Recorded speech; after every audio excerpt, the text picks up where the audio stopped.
The first movie Robert Downey Jr. does outside the MCU, and it's a January movie. Dolittle, really?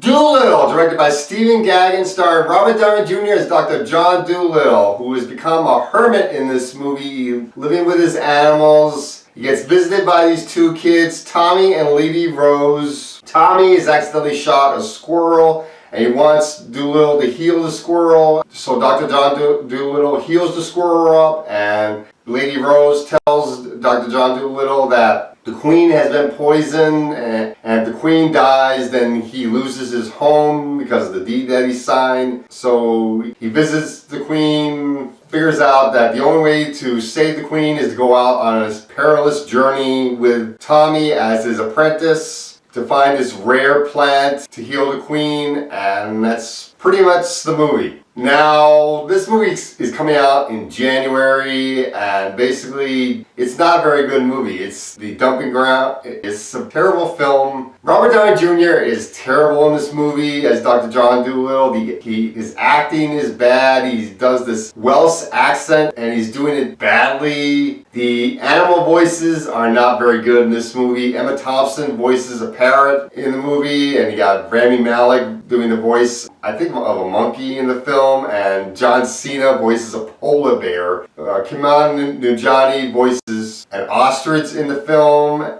and Antonio Banderas shows up in the movie as the father of John Dolittle's dead wife, and Michael Sheen is in the movie as our villain. So obvious that he's the villain in the movie when you first see him. When I saw him, I was like, oh, there's the villain. This movie was terrible. I really didn't like this movie. The comedy's not very good. The animal voices was not done very well. And really, I just didn't like this movie. One of the dumb things that happens in this movie is that a dragon shows up for the climax of the film, and Dolittle has to go up against the dragon, and it's so dumb, and a lot of this movie was just stupid, and the comedy was not very good. It's just not a good movie, and I definitely recommend don't take your kids to see this movie. This movie is just not a good film. So I'm going to give this movie a D as a don't see it. And that's all I got to say for Dolittle. This movie is not a good film.